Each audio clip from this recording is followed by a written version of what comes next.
আগের দিনেরটি দেখো, আগের দিনে কি করেছি বল? 5-এর 2 নম্বরটা স্যার হয়েছিল না? চল করেছি। চলটা কি? এ বি সি ডি এগুলো, তাই তো? আর এক চল কোনটা? একই রকম এ এগুলো হলো, বা বি বি বি এগুলো হলো এক চল, তাই তো? সহগটা কি? 1 2 3 4 5 6 এটা কি অবস্থায় থাকবে? যেমন 2a, এটা যদি চল হয় তাহলে এটা কি হবে? সহগ, তাই তো? তারপর কি পড়েছিলাম আমরা? ঘাত। ঘাত কি? চলের মাথাতে যেটা থাকবে, তাই তো? মাথাতে যেটা থাকবে মানে কি? এ স্কয়ার।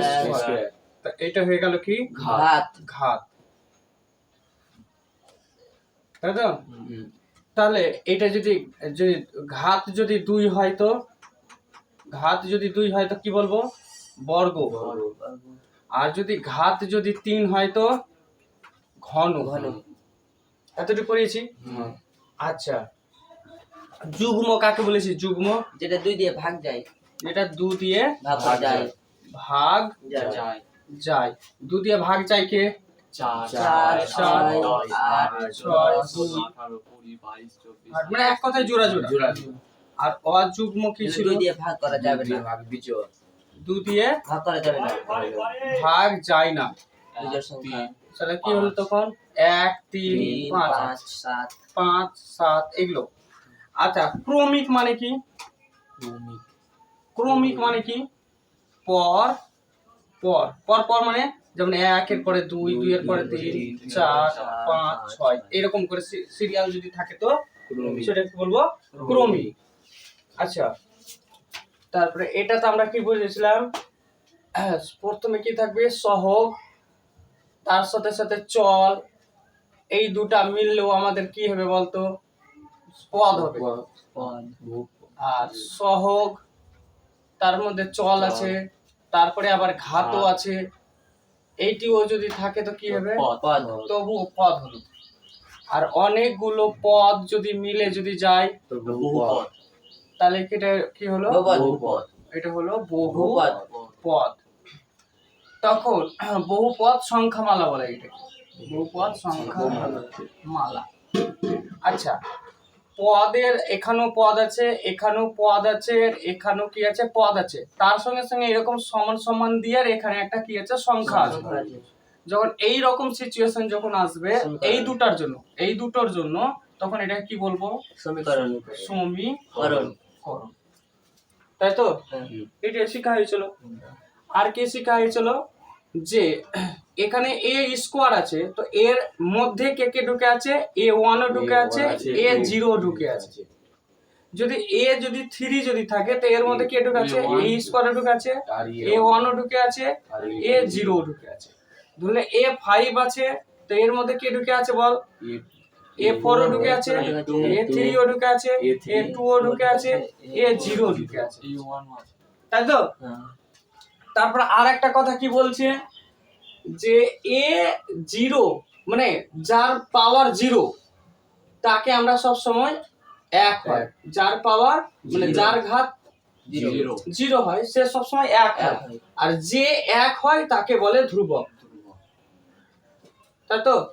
তাহলে এর পাওয়ার 0 যে কারো সঙ্গে গুণ হতে পারে। কি হতে পারে? যে কারো সঙ্গে কি হতে পারে?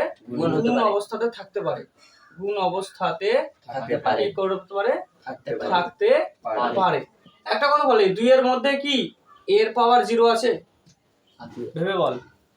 2 এর মধ্যে পাওয়ার 0 নেই। আচ্ছা, 2 এর সঙ্গে যদি আমি 1 গুণ করি তাহলে 2 হয়। তাহলে 2 কে আমি 2 গুণ 1 লিখতে পারি। তাহলে এটাকে আমি 2 বলতে পারি, আর 1টাকে আমি এর পাওয়ার 0 বলতে পারি। তাহলে এটা রূপে চলে এলো তো। এটাই কিন্তু এই অঙ্কটিতে ফাঁসাবে, মুরগির মতো ফাঁসাবে, মাথায় রাখবে। আচ্ছা, আর একটা কনসেপ্ট কি ছিল? আচ্ছা, বীজ একটা কথা আমরা পাবো, সমীকরণের বীজ। সমীকরণের বীজ বয় দীর্ঘি আছে দেখ তো। হ্যাঁ স্যার। সমীকরণের বীজ একটা কথা আছে, তো সমীকরণের বীজ এর পাওয়ার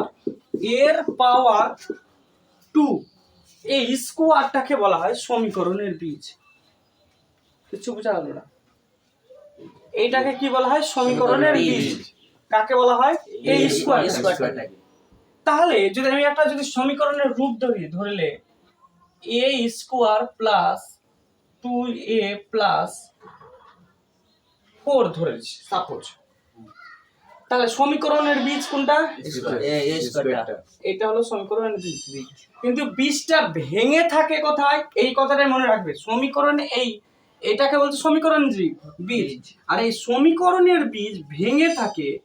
সমীকরণের বীজ কি করে থাকে? ভেঙে থাকে এখানে সমীকরণের বীজটা ভেঙে থাকে।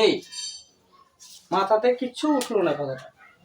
একটা সমীকরণের বীজ আমরা উৎপাদক বিশ্লেষণ করতে গিয়ে এ বা বি এর মান আমরা পেয়েছি।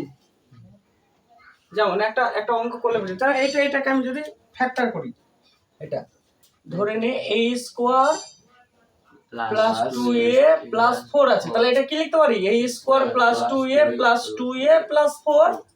তাহলে a কমন নিল, তাহলে a প্লাস 2, আর এখানে 2 কমন নিল, তাহলে a প্লাস 2। তাহলে কি পেলাম? কি পাওয়া গেল? a প্লাস 2 আর a প্লাস 2 পাওয়া গেল তো? এটা আমরা লিখি না a প্লাস 2। তাহলে এটাকে আমরা বলতে পারি এভাবে, তাহলে a প্লাস 2 সমান 0, তাহলে a এর সমান -2, এটা তো সেমই আসবে, তাই না? এই যে এর মান, এইটাকে বলছে বীজ, এইটাকে বলছে বীজ। তাহলে এখানে তাহলে দুটো বীজ আছে, তাই না? এটা সমীকরণে কটা বীজ আছে? এটা সমীকরণে দুটো বীজ আছে। তাহলে আমি বলতে পারি -2, এই -2 আর এই -2 এই দুটো হলো সমীকরণের বীজ। তাহলে এই দুটো বীজ এখানে লুকিয়ে থাকে একসঙ্গে কোথায় লুকিয়ে থাকে? এখানে এই স্কোয়ারে। কিন্তু ওই দুটো বীজ আলাদা আলাদা হয়ে থাকে কোথায়? এখানে। এইটুকু যদি মাথাতে যদি না উঠাতে যদি পারি সেটা অঙ্ক ভুলে যা। এখানে এইটুকু ঝামেলা আছে, এটুকু ভালো করে বোঝ। এই সমীকরণের বীজটা দুটোকে একসঙ্গে থাকে এই পজিশনে এখানে, আর এই দুটো আলাদা আলাদা রূপে থাকে এই জায়গায়। কথা বোঝা হলো? এখান থেকে জন্ম নিবে আমাদের সূত্র, সূত্রের জন্ম নিবে। এখানে আমাদের দুটো সূত্র দিয়ে আমি এগুলো অঙ্ক করব। একটা শ্রীধর আচার্যের সূত্র, ওটা, আর এটা সমীকরণ। এবার দেখাচ্ছি, হয়ে গেছে এটি।